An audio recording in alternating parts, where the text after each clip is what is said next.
सबको मेरा प्यार भरा जय जिनेंद्र। मित्रों, मैं संजय सोनवनी, आपको सबको मेरा प्यार भरा जय जिनेंद्र। नमस्कार। गौरव जैन जी और हमारे मित्र महावीर सांगलीकर जी की वजह से आज मैं आपके मंच पर जैन धर्म की वैश्विकता इस बारे में कुछ दो शब्द कहने जाने वाला हूँ। आशा है कि आप मेरी बात को लक्ष्यपूर्वक सुनेंगे और उस पर सारी दुनिया कैसे अमल करे। जैन धर्म का तत्वज्ञान जो है वो दुनिया का एक श्रेष्ठ तत्वज्ञानों में से एक है। उसकी महत्ता इतनी बड़ी है कि आज हम जब वैश्विकता की बातें कर रहे हैं तो पता चलेगा कि अगर वैश्विकता माने क्या। वैश्विकता का अर्थ इतना ही होता है कि हम राष्ट्र, प्रांत, जातियाँ, धर्म, इसमें काफ़ी कुछ बट चुके हैं, क्योंकि इंसान का जो मूल स्वभाव है, जो उसके पिछले जन्म के कर्म हो, इस जन्म के कर्म हो, वो अपने कर्म बंधों में फंसा जाता है और उसके आत्मा पर जो कालिक बनती जाती है वो दुनिया से अपने आप को अलग थलग मानने लगता है। और विश्व में यदि कुछ संघर्ष की बात आती है तो उसका मूल कारण वही हो जाता है। हम आज कोरोना की वजह से पूरी दुनिया डर चुकी है, डरी हुई है, सहमी हुई है। मगर ये कोरोना की डर की वजह से हमें ये लगता था, जब कोरोना की जो वैश्विक रोग की साथ आई, तब कि इंसान थोड़ा सुधरेगा, इंसान थोड़ा अपने अंदर झांकेगा।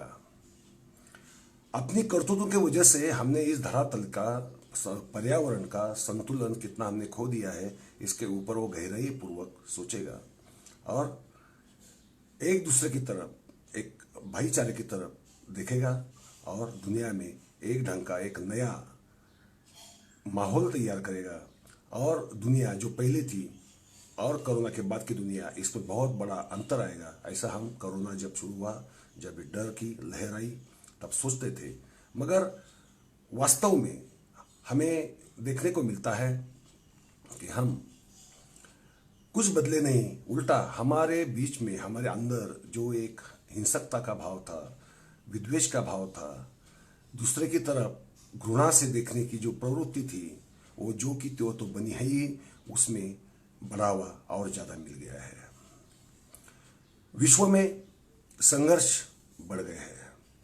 पाकिस्तान अमेरिका हो, चीन चाइना अमेरिका हो, चाइना हिंदुस्तान हो, चाइना भारत नेपाल हो, भारत भूटान हो, या भूटान चाइना हो, ऐसे जो भी कई राष्ट्रों में संघर्ष की स्थिति एक कोरोना की स्थिति में भी पैदा हो चुकी है। इस स्थिति से दुनिया का जो संतुलन है पूरी ढंग से डामाडोल हो चुका है और ऐसे लगता है कि हमारी दुनिया कभी बदलेगी या नहीं बदलेगी। दुनिया में ऐसा क्यों हो रहा है? क्योंकि जीवन जीने के लिए, जीवन यापन करने के लिए, अच्छे ढंग से जीवन जीने के लिए आपको चाहिए होता है फलसफा।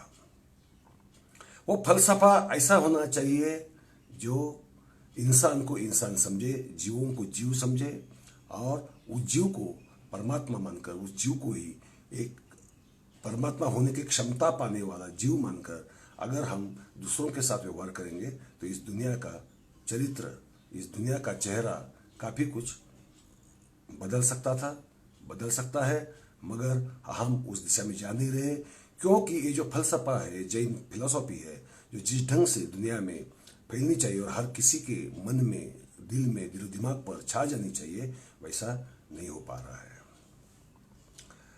देखिए, जब हम जैन धर्म की वैश्विकता ऐसी बात कहते हैं, तब जैन धर्म में, जैन फलसफे में ऐसा क्या है कि जिससे एक वैश्विकता पैदा हो, एक वैश्विक समाज पैदा हो, जो हाथ में हाथ डाले, विद्वेष के बगैर, खूंखारियत के बगैर एक पूरे ढंग से इंसानियत का रास्ता चले, ऐसा जैन फलसफे में क्या है। पहले मैं एक बात बता दूं, जैन धर्म का जो प्रसिद्ध मंत्र है नमोकार मंत्र, ये नमोकार मंत्र जैन फलसफे का आत्मा है। ये नमोकार मंत्र विश्व को नजदीक लाने वाला सबसे बड़ा मंत्र है। ये पंच परमेष्टि है, उनको जो नमन ये मंत्र करता है वो अपने आप में एक दुनिया की भलाई का बेहतरीन तरीका है।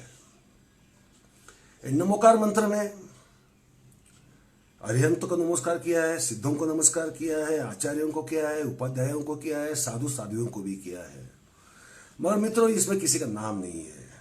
यहां तक कि इसमें भगवान महावीर का नाम नहीं है, या किसी भी तीर्थंकर का नाम नहीं है, किसी शला का पुरुष का नाम नहीं है, यहां तक कि किसी भगवान का भी नाम नहीं है। जैन धर्म तो भगवान मानता ही नहीं है।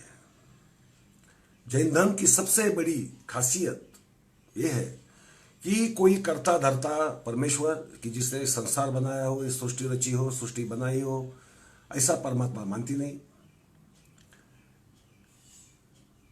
उस परमेश्वर की अर्चना की, प्रार्थना की, पूजा की तो वो हमें संकट से मुक्ति देगा, हमें मोक्ष देगा, हमें दुनिया में जीवन में सुख देगा, शांति देगा। ऐसा कोई परमेश्वर की कल्पना जैन धर्म में है ही नहीं। वो क्यों नहीं है, ये पहले समझने की बात है। ये जो पंच परमेष्टि को नमस्कार किया है, नमन किया है, ये दुनिया में किसी भी धर्म के, किसी भी जाति के, किसी भी राष्ट्र के, किसी भी प्रांत के महान लोग, महनीय लोग, आत्मसंपन्न लोग हो सकते हैं। जरूरी नहीं कि वो जैन हो। जैन का मतलब सीधा साधा सिंपल है, जिसने खुद के ऊपर, अपने विकारों के ऊपर जीत पा ली है, ऐसी व्यक्ति जैन कहलाती है। सिंपल मतलब है, वैसा देखने को जाए तो। अपने ऊपर जो विजय पाता है, अपने विकारों पर जो विजय पाता है, वो उसका रास्ता जो होता है, उसका रास्ता होता है जीन का रास्ता, और वो जैन हो जाता है। वो जैन होने के बाद वो खुद वो अर्हत होने की क्षमता रखता है, और वही मोक्ष है। भगवान मोक्ष नहीं देता, मोक्ष खुद को ही पाना है। ये व्यक्ति एक ढंग से ये धर्म व्यक्तिवादी भी है। ये व्यक्तिवाद ऐसा है कि हर जीव में एक क्षमता है कि वो अर्हत बन सके। अपने कर्मों से ही वो अर्हत बन सकता है, और अपने कर्मों से ही वो निचली श्रेणी में जा सकता है, आम आदमी की श्रेणी में जा सकता है, जिसको लोभ हो, जिसमें स्वार्थ हो, जिसमें माया, ममता, मोह, विद्वेष, मत्सर, ऐसे जो मानवीय विकार है वो विकार हो, ऐसा हो जाता है। मगर ये नमोकार मंत्र जो है, ये नमोकार मंत्र विश्व के सारे श्रेष्ठ जीवों को नमन करता है। वो किसी भी धर्म का हो, किसी भी प्रांत का हो, देश का हो। इसलिए ये हो जाता है कि इसमें भेदभाव की कोई संभावना ही नजर नहीं आती है। अगर वैश्विकता है तो वैश्विकता, जहां भेदभाव खत्म हो जाती है, सीमाएं खत्म हो जाती है, वहां वैश्विकता आ जाती है। समझ लीजिए, वैश्विकता कहां आती है? हम जब तक सीमाओं से साथ झगड़ते हैं तो हमारी वैश्विकता अपने आप खत्म हो जाती है। जब हम किसी राष्ट्र का भला हो, किसी राष्ट्र का बुरा हो, ऐसी सोच में लग जाते हैं तो समझ लेना कि वैश्विकता हम में है नहीं। वैश्विकता के स्तर पर जाने की क्षमता हम खो चुके हैं। तो हमने जीन होने का और हमें अर्हत होने का कोई चांस नहीं है, कोई संभावना नहीं है। ये सारी संभावना बेकार हो जाएगी। ये नमोकार मंत्र, मेरे मित्र है संजय नाहर, सरहद संस्था चलाते हैं यहाँ। आपको ताजुब होगा, ये नमोकार मंत्र एक कश्मीरी मुस्लिम लड़की ने, रुकैया ने गाया। वो कश्मीर में जहाँ 95% आबादी मुसलमानों की है, वहाँ ये इतना फेमस हुआ क्योंकि उनको भी लगा कि इन्होंने जो वंदन किया है वो हमारे अल्लाह को किया है, इन्होंने जो वंदन किया है हमारे सूफी साधुओं को, सूफी संतों को वंदन किया है। क्योंकि ये जो पंच परमेष्टि है वो किसी भी धर्म के हो सकते हैं। जो भी महान है, जिसने अपने आप को जीत लिया है, उसको ये नमन है। वो किसी भी धर्म का, जाति का हो सकता है। अभी संजय नाहर जी ये नमोकार मंत्र याद रखिए, अफगानिस्तान की एक लड़की से गवा रहे हैं, वो जल्द ही आपके सामने आएगा। अफगानिस्तान इस विश्व का एक ऐसा देश है जो हिंसा से काफी दशकों से त्रस्त है, बेजार है। हजारों लाखों लोगों की मृत्यु हो चुकी है। दुनिया में ऐसे कई जगह है जहां संघर्ष है, लड़ाई है, झगड़ा है। वहां सचमुच अगर किसी चीज की जरूरत है तो नमोकार मंत्र की जरूरत है, और इंसान को इंसान के समझने की, एक दूसरे का सम्मान करने की जरूरत है। जो जरूरत आज के अगर वैश्विकता के लिए आवश्यक है तो ये हमारे लिए बहुत लाजिमी है, बहुत जरूरी है। आपने सुना होगा ये नमोकार मंत्र बहुत पुरातन है, बहुत पुरातन। सम्राट खारवेल की हाथी गुंफा शिलालेख में ये मंत्र की पहली 2 लाइनें खुदी हुई हमें मिलती है, तो ईसा पूर्व 2री सदी की है, यानी कि आज लगभग 2200-2300 साल हो चुके हैं। ये इतना पुरातन मंत्र है।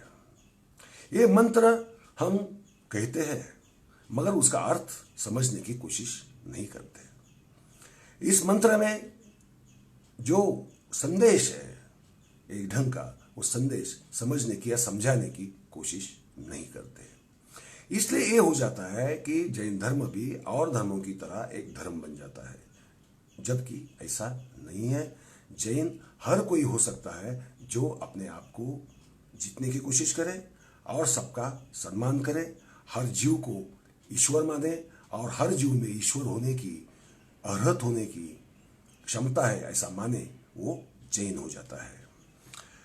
हमें देखना यह पड़ेगा कि दुनिया के लोगों के धर्म कुछ भी हो, जन्म से कोई किसी भी धर्म का हो सकता है, मगर उसको हम विचारों से जैन बनाने की कोशिश करें तो ये वैश्विकता जो है, ये वैश्विक संदेशा जो है, ये मैसेज जो है, वो सही मायने में आएगा। और आज जो संघर्ष हो रहा है उस संघर्ष पर कोई लगाम लगेगा और ये एक ढंग से लोगों के जीने का एक मूल मंत्र बन जाएगा। इसलिए नमोकार मंत्र जैन धर्म का एक मूलाधार है, मूल स्रोत है, और उसे हमें समझना चाहिए। इंसान को परिपूर्ण बनना है। इंसान खामियां बहुत होती है, क्योंकि इंसान ही इस जन्म में आता है तो वो खामियों के साथ आता है, और अपने कर्मों से, अपनी कोशिशों से, अपनी मेहनत से वो खामियां दूर करते करते करते एक ऊंचे स्तर पर, आध्यात्मिक लेवल पर बहुत ऊपर जाने की कोशिश करता है, तो उसे अर्हत बनने की संभावना है। मगर हम उल्टा करते हैं। हम हमारे जो बुराई है उस बुराइयों को बढ़ावा कैसा मिले, इसकी तरफ हमारा ध्यान ज्यादा होता है।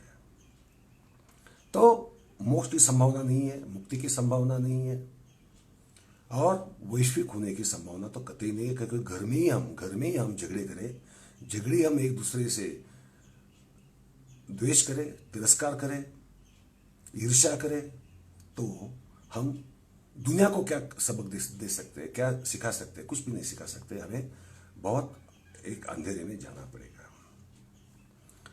जैन धर्म बहुत पुराना है। ये जो जैन फलसफा है वो समन संस्कृति से आया हुआ है। समन संस्कृति, देखिए एक बात बहुत लोग गड़बड़ी कर देते हैं, उसे शमन कहते हैं। शमन शब्द का शब्दकोश में अर्थ जो दिया है, जो मेहनत करने वाला, जो निम्न स्तर का जो कारागिर का कामगार होता है, उसे शमन कहते हैं, ऐसा अर्थ दिया है। ये आर्टिफिशियल संस्कृतिकरण है। समन एक प्राकृत ओरिजिनल शब्द है। आपको पता है जैनों का लगभग 99% लिटरेचर जो है वो प्राकृत भाषा में है, जो मूल भाषा है, जो प्रकृति की भाषा है, जो शुरू से हजारों लाखों सालों से, जब से इंसान इस धरती पर आया तब से वो भाषा का प्रवाह जो है आज तक हम तक पहुंचा हुआ है। संस्कृत तो बहुत बात की भाषा है, और संस्कृतिकरण करते समय होता यह है कि मूल शब्द का अर्थ खो जाता है। जैसे समन, समन शब्द का अर्थ क्या है? समन शब्द का अर्थ है जो सारे विश्व को समदृष्टि से देखता है, वो समन। और ऐसे समनों की जो संस्कृति है, जो कल्चर है, उसे हम समन संस्कृति कहते हैं। आदिनाथ ने, ऋषभनाथ ने, आदि पुरुष, आदि तीर्थंकर, इन्होंने इस तत्वज्ञान की नींव रखी। सबकी तरफ, सारे जीवों की तरफ, सिर्फ इंसान की तरफ नहीं, सारे जीवों की तरफ समदृष्टि से देखने का एक विराट दृष्टिकोण दिया। और वो दृष्टिकोण के ऊपर जो लोग सारे संसार के मोह हो, माया हो, विकार हो, इनको त्यागने की कोशिश करते हुए सारे विश्व में एक ढंग का शांति का, भाईचारे का माहौल बनाने के लिए कोशिश करते रहे, वो है समन संस्कृति। 24 तीर्थंकर हुए, महावीर लास्ट थे। ये समन संस्कृति जो है, इस समन संस्कृति धारा से ही बौद्ध धर्म भी जन्मा। एक जमाने आजीवक नाम का एक धर्म था, वो अभी नहीं है। आजीवक धर्म के लोग या तो जैन धर्म में आ गए या बुद्धिज्म में चले गए। मगर समन संस्कृति से जो मेजर 2 रिलीजन पैदा हुए, वो एक है जैन, दूसरा है बौद्ध। अभी भगवान बुद्ध हो, भगवान महावीर हो, आपको ये भी पता होना चाहिए कि खुद भगवान बुद्ध को भी 8वीं 9वीं सदी तक जीन कहा जाता था। उनकी मूर्ति को जीन मूर्ति कहा जाता था। ग्रंथों में भी लिखा गया है। 8वीं सदी के सम्राट ललितादित्य के समय का जो राजतरंगिणी ग्रंथ है, उसमें भी मगध से जो कश्मीर मूर्ति लेके गया बुद्ध की, उसे जीन मूर्ति कहा गया है। तो जीन, जीन ये शब्द सबसे इंपॉर्टेंट है। समन ये हो गई संस्कृति के लोग, और जीन हो गए जो वो संस्कृति से ऊपर उठकर अपने आप को जीत चुके हैं, अपने आप के अपने विकारों पर मात दे चुके हैं। ऐसे लोग हो गए जीन, और जीन से ही ये जैन शब्द आया है। ये आप जानते हैं, मैं भी जानता हूं, सब जानते हैं। मगर देखिए, धर्म का होना और बात होती है, वो कर्मकांड होते हैं। जैसे कि जैन किसी ईश्वर के मंदिर में नहीं जाएगा, महावीर के मंदिर में जाएगा, या किसी तीर्थंकर के मंदिर में या मूर्ति के पास जाएगा, वहां पूजा करेगा, एक कर्मकांड हो गया। पर्यूषण रखेगा, एक ढंग का वो कर्मकांड हो गया। मगर धर्म का जो तत्वज्ञान होता है, धर्म कर्मकांड से नहीं आता। कर्मकांड ये बहुत कॉमन लोगों के लिए, जिन्हें इतना बड़ा तत्वज्ञान समझ में नहीं आएगा, उनको रिझाने के लिए कर्मकांड होते हैं। मगर किसी भी धर्म की जड़ जो होती है, आत्मा जो होती है, वो होती है तत्वज्ञान, फलसफा, फिलॉसफी।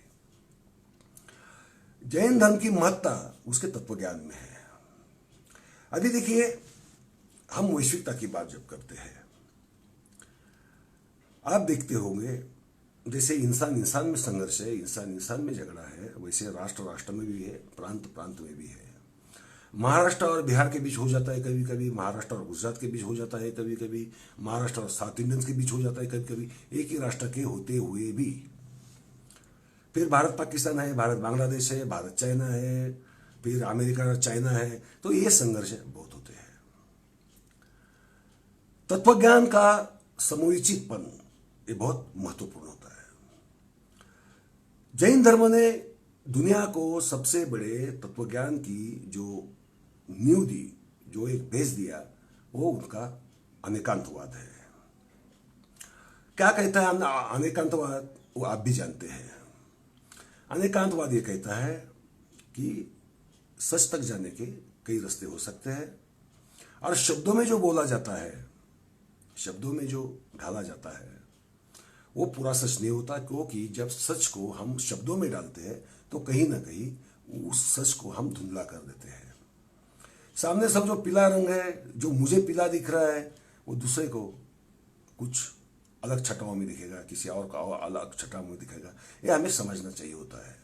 मगर संघर्ष कब होता है? मैं कहता हूं कि पीला और मैं जैसा कह रहा हूं वैसा ही पीला है, तो मगर संघर्ष पैदा होगा, क्योंकि जैसा मुझे पीला दिख रहा है वैसा इसे नहीं दिख रहा है। संघर्ष के कारण यही होते हैं। मूल रूप में जो सच होता है, या कोई घटना होती है, या कोई मसला होता है, कोई समस्या होती है, समस्या को सुलझाने के कई रास्ते हो सकते हैं, कई रास्ते हो सकते हैं। उसमें से मेरा ही रास्ता सही है, ये आग्रह जब पकड़ा जाएगा, तब संघर्ष लड़ाई झगड़े में भी बदल सकता है, या अनबन में बन सकता है। या जैसे ये व्यापार युद्ध हुआ कि उसने टैक्स बढ़ाए तो ये बोले कि मैं भी टैक्स बढ़ा दूंगा, तो ये बदला लेने की जो भावना है, ये भावना राष्ट्र राष्ट्र में भी आ जाती है, तो वैश्विक शांति की बात उसमें आ ही नहीं सकती। और आनी चाहिए क्या? आनी चाहिए। और इसलिए जो जैन फलसफा, इसमें दुनिया के जो धुरीण है, जो राष्ट्र प्रमुख है, जो डिप्लोमेट्स है, उनको बहुत सारी मदद कर सकता है। मगर ये फलसफा जो है वो उन्हें समझाना पड़ेगा, उनको सिखाना पड़ेगा। उनकी शिक्षा पद्धति में जैन मॉरल्स को दुनिया भर में हमें फैलाना पड़ेगा। तो सही मायने में किसी को भी धर्म बदले बगैर जैन फलसफे को समझकर अपना जीवन जो है, अपने विचार जो है, अपनी बुद्धि जो है, उस ढंग से वो अगर प्रयोग में लाए तो काफी मसले शांत हो सकते हैं। तीसरी बात जो जैन धर्म की मुझे अच्छी लगती है, वो किसी भगवान को नहीं मानता। इस विश्व को किसी ने बनाया हो, किसी शक्ति है आसमान में बैठी हुई, उसने ब्रह्मांड को बनाया। उसका अगर किसी ने पूजा की, प्रार्थना की, तप किया, 12 साल करो, 20 साल करो, 25 साल करो, तप किया, मंत्र कहे, पूजा की, प्रार्थना की, आरतियां कही, उपोषण किए, तो वो प्रसन्न हो जाएगा और मुझे मेरे संकट से मुक्ति देगा, मुझे मोक्ष देगा, मेरा जीवन सुखी करेगा। ऐसा जो भगवान है, ऐसा भगवान वो आदमी को, इंसान को दुर्बल बना देता है। ध्यान में रखिए, जो भी भगवान अगर ऐसा है, ऐसा कोई मानता है कि उसकी मैं पूजा पाठ करने से, प्रार्थना करने से वो प्रसन्न होगा और मुझे संकट से मुक्ति देगा, तो समझ लीजिएगा कि वो आपको दुर्बल करता है। वो कल्पना ही भ्रामक है। एक तो ऐसा भगवान है ही नहीं, हो भी नहीं सकता, मगर वो आपको दुबला बना देती है, दुर्बल कर देता है। और आपको खुद को जो कर्म करने की जो आकांक्षा है, कर्म करने की जो इच्छा है, और कर्मों के बल पर अपने आप से ऊपर उठकर एक ऊंचे स्थान पर, वो आध्यात्मिक स्थान हो और भौतिक स्थान हो, कोई भी हो, जो भी पाने की कोशिश है वो नहीं मिल सकती। जैन धर्म ऐसे परमात्मा को नहीं मानता। आपको पता होगा, विज्ञान में स्टैटिक यूनिवर्स थियरी है। स्टैटिक यूनिवर्स थियरी यानी स्थिर विश्व सिद्धांत यह मानता है कि ये जो विश्व है वो अनादि समय से जैसा आज है वैसा ही पहले भी था। उसका कभी उगम नहीं हुआ है, उसका कभी जन्म नहीं हुआ है, तो उसका अंत भी नहीं है और उसको मृत्यु भी नहीं है। ये सिद्धांत बहुत महत्वपूर्ण है, क्योंकि इसमें दो बातें आ जाती है कि अगर विश्व का निर्मित हुई, जैसे कि बिग बैंग थ्योरी है, तो बिग बैंग यानी कि विश्व का जो महाविस्फोट हुआ, विश्व का जन्म हुआ, तो महाविस्फोट होने से पहले भी कुछ था, और वो अगर स्फोट हुआ तो वो किसी कारण की वजह से हुआ। अगर किसी कारण की वजह से, तो कारण पैदा करने वाली कोई और शक्ति है, नहीं तो ये स्फोट क्यों होता था, क्या जरूरत थी। तो फिर द्वैत आ जाता है। अरे द्वैत जो है वो अनजाने में ये कहता है कि सारी सृष्टि का कारोबार जो है वो किसी शक्ति ने नियत कर दिया है। तो पृथ्वी खुद के गिर्द जो घूमेगी, सूरज के गिर्द घूमेगी, सूरज आकाशगंगा के मध्य के गिर्द घूमेगा। ये जो सारी बातें हैं, ये बातें इससे आ जाती है क्योंकि ये नियत बातें हैं। अगर नियत है तो वो नियति तय करने वाला कोई शक्ति है। ऐसा ये बिग बैंग थ्योरी भी इनडायरेक्टली, वो डायरेक्टली भगवान को नहीं मानती, मगर इनडायरेक्टली किसी ऐसी शक्ति को मानती है। भले वो गणितीय शक्ति हो, भले वो भौतिकी शक्ति हो, मगर ऐसी शक्ति का अस्तित्व विज्ञान मान लेता है, जाने में या अनजाने में। जैन तत्वज्ञान ये कहता है कि ऐसा विश्व निर्माण करने वाला कोई भगवान है नहीं, विश्व अनादि है, स्टैटिक यूनिवर्स थ्योरी में जैसा माना गया है वैसा माना गया है। तो ध्यान रखिए, इससे वैश्विकता की बात कैसे आती है। जब हम विस्फोट की बात करते हैं तो एक विध्वंस की बात करते हैं, ध्यान में रखिए। महाविस्फोट हुआ, धमाका हुआ और फिर ये विश्व की रचना हुई।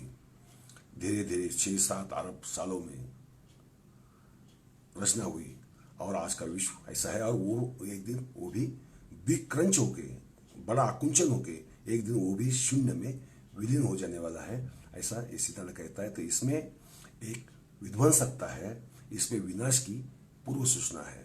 पर जैन धर्म का जो तत्वज्ञान है, जो स्टैटिक यूनिवर्स का, वो ये नहीं मानता। इसलिए इसमें एक स्थायी रूप की, ध्यान में रखिए, जीवन के स्थायी रूप की, चिरकालिकता की एक संदेशा उसमें दिया जाता है।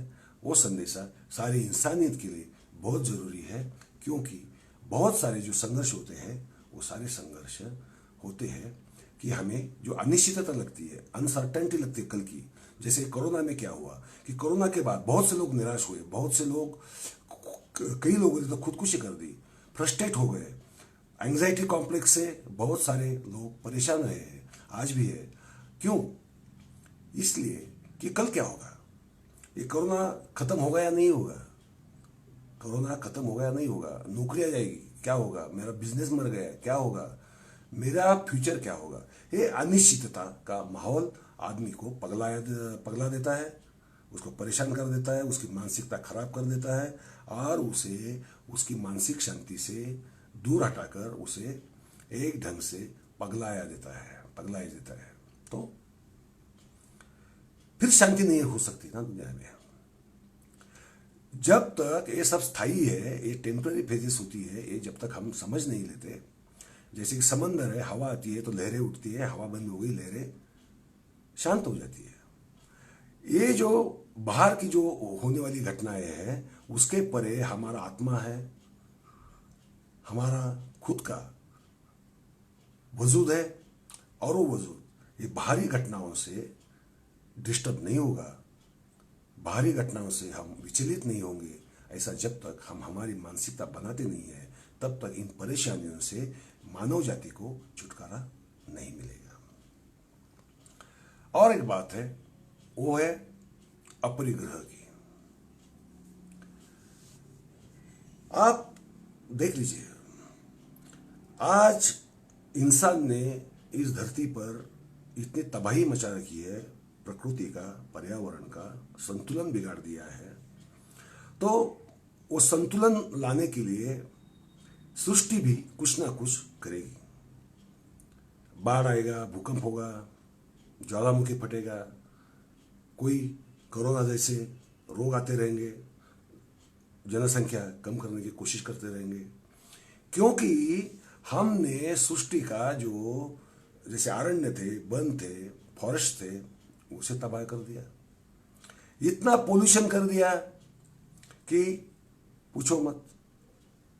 तो ये जो विषाणु होते, जो वायरस होते हैं, उनकी जो उत्क्रांति जो होती है, उसका जो इवोल्यूशन जो होता है, ऐसे माहौल में, ऐसे प्रदूषण के माहौल में वो होता है। हमें पर्यूषण चाहिए, प्रदूषण नहीं। समझ लीजिए, हमें क्या चाहिए? पर्यूषण चाहिए।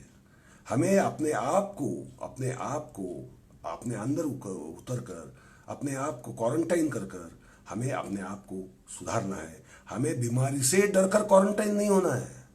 बीमारी से डरकर जो क्वारंटाइन होता है, उसकी मानसिकता, उसकी मानसिक अवस्था कितनी बिगड़ी हुई होती है, ये तो आप सब पढ़ रहे हो, देख रहे हो, सुन रहे हो। हमें ये जो आपत्तियां हमारे ऊपर आती है, वो हमारा जो लोभ है, हमारी जो ग्रीड है, हमें जो निसर्ग को लूटने की जो गंदी आदत पड़ चुकी है। और वो क्यों लूट रहे हैं हम? क्योंकि हमें अमीर होना है, क्योंकि हमें सुख चाहिए, हमें सुख साधन चाहिए। हमें जीने के लिए जिन चीजों की जरूरत नहीं, ऐसी भी चीज चाहिए क्योंकि पड़ोसी के पास है या किसी टीवी पर दिख रही है, इसलिए हमारे पास भी चाहिए। वो पाने की होड़ में हम अपने आप से इतने दूर दौड़ रहे हैं, इतने दूर दौड़ रहे हैं कि सारी दुनिया एक ढंग से कमाई के चक्कर में भाग रही है। आप बंबई का माहौल देखो, सूरत का माहौल देखो, कैसा होता है। ऐसे लगता है कि वह दिन के उगने से, अभी कोरोना से ट्रेन वगैरह लोकल्स बंद है इसलिए अभी की बात और है, मगर अदरवाइज घड़ी के मिनट के कांटे के ऊपर जिंदगी भागती रहती है, दौड़ती रहती है। वो सोने तलक भी वो भागना नहीं रुकता, वो बाहरी भागता है। बाहरी भागदौड़ तो होती है, वो घर में जब आता है मानसिक भागदौड़ चले शुरू हो जाती है। और इस ढंग से एक ढंग की एक ऐसी रेस है, ऐसी रेस जिसमें कोई जीत ही नहीं सकता, क्योंकि आदमी की भीड़ की कोई सीमा ही नहीं है। ऐसा तो नहीं होता कि मुझे 1 लाख रुपए मिल गए तो मुझे जिंदगी में कुछ करने की जरूरत नहीं, मेरा संभाल लूंगा सब, और मुझे जो ढंग से सादे ढंग से जीना है जी लूंगा। 1 लाख पाने के बाद आदमी को लगता है मुझे 10 लाख मिले, 10 लाख मिलने के बाद 1 करोड़ मिले, तो फिर फॉर्चून 500 में जाना है। फिर 500 में भी मैं टॉप पे क्यों नहीं हूं, टॉप 10 में क्यों नहीं हूं, टॉप 10 में गया तो मैं नंबर 1 पे क्यों नहीं हूं, और नंबर 1 पे हूं तो नंबर 1 की पोजीशन मुझे काफी साल संभालनी है, मरते दम तक संभालनी है। इस होड़ में आदमी इतना दौड़ता है, उसे खुद के पास आने का वक्त भी नहीं मिलता, वो चिंतन भी नहीं कर सकता, वो अपने आप में उतर कर अपने जो विकार है, अपने जो मानसिक समस्या है उससे वो लड़ नहीं सकता। इसलिए हो ही जाता है कि आदमी जिंदा है मगर वो जिंदा नहीं है। आदमी की जिंदगी आदमी को अपने आप से दूर ले जा रही है। ये अपरिग्रह का सिद्धांत जैन धर्म का बहुत महत्वपूर्ण सिद्धांत है। आप अटैच्ड मत रहो। आप जरूरत क्या है आपकी, कितनी जरूरत है, मैक्सिमम की तो देखिए जैन साधु साध्वियां कैसे जीती है, क्या जरूरत होती है। वो तो इंसानी रिश्ते भी तोड़ देते हैं, वस्तुओं से या पैसों से कोई लोभ नहीं होता। महात्मा गांधी जी कहते थे कि अमीर आदमी अगर आप हो तो आप उसके मालिक नहीं हो, आप ओनर हो ही नहीं सकते। फर्स्ट ऑफ ऑल आप किसी भी चीज के ओनर हो ही नहीं सकते, क्योंकि वो चीजें आपने बनाई नहीं, पैसा भी आपने नहीं बनाया है। वो एक काल्पनिक भ्रामक सुख है। आप ट्रस्टी बनो, गांधी जी ने क्या कहा था, आप ट्रस्टी बनो। ये अपरिग्रह का सिद्धांत महात्मा गांधी जी ने अलग शब्दों में रखा कि ट्रस्टीशिप की कल्पना देकर, मगर हम वो अपरिग्रह को ठीक ढंग से समझ नहीं पाए। वो समझ न पाने की वजह से हो गया है कि हमारी ग्रीड बढ़ गई है और हम वो सब सिर्फ नेचर से लुटते रहते हैं और उसे पोल्यूट गंदा कर देते हैं।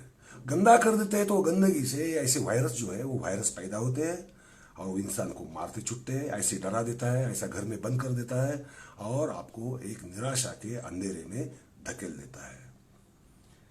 ये किसने इन्वाइट किया, इसे हमने इन्वाइट किया। हम ही आपत्तियों को बुला रहे हैं क्योंकि हम तत्वज्ञान को ठीक ढंग से समझे नहीं है।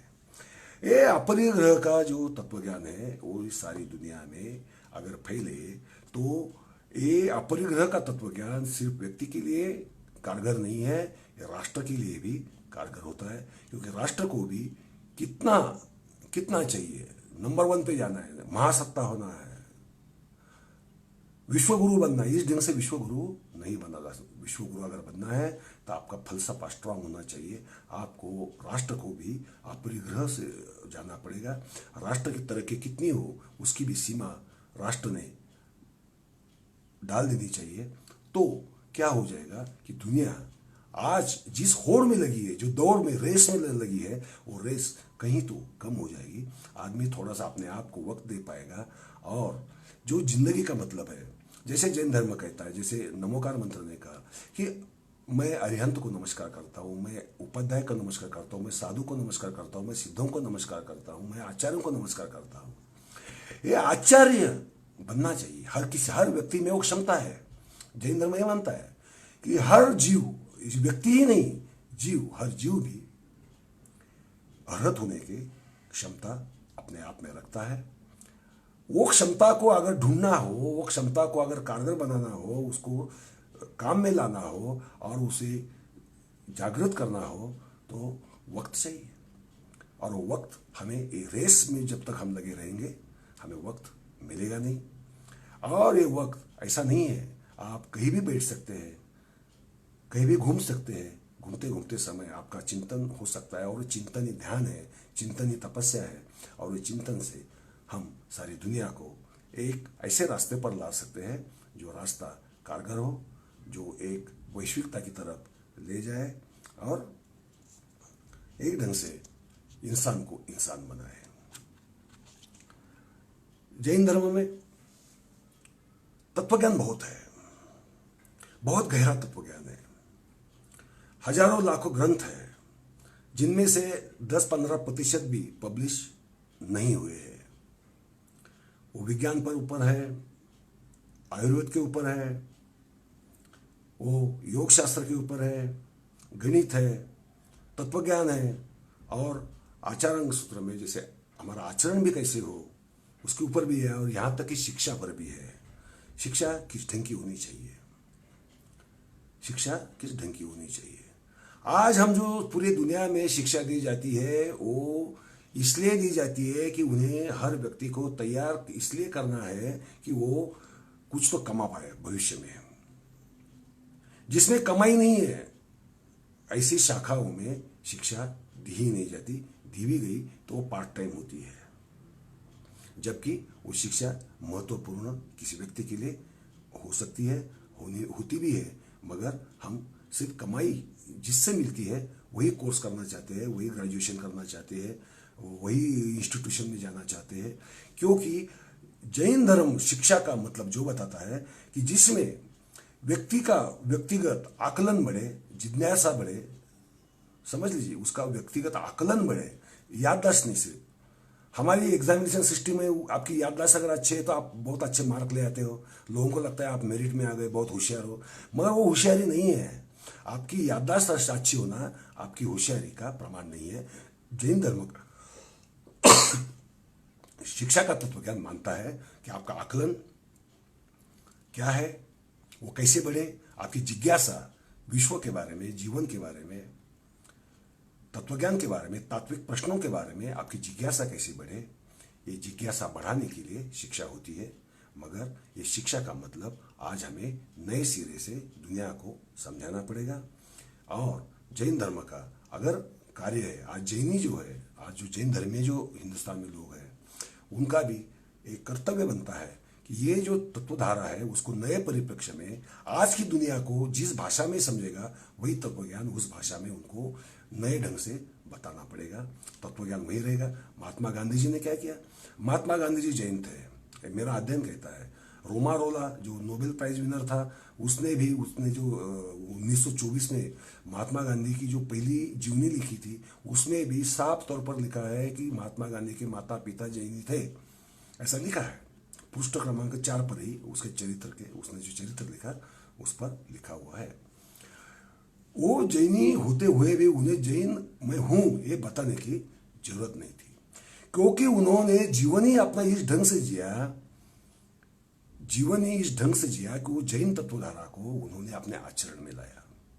अहिंसा का तत्व हो, अपरिग्रह का तत्व हो, अस्तेय का तत्व हो, अनेकांतवाद का तत्व हो, इस तत्वज्ञान पर गांधी जी चले। उन्होंने उनको नए अर्थ दिए। ये सत्याग्रह जो है, सत्याग्रह जैन फलसफे से ही आता है।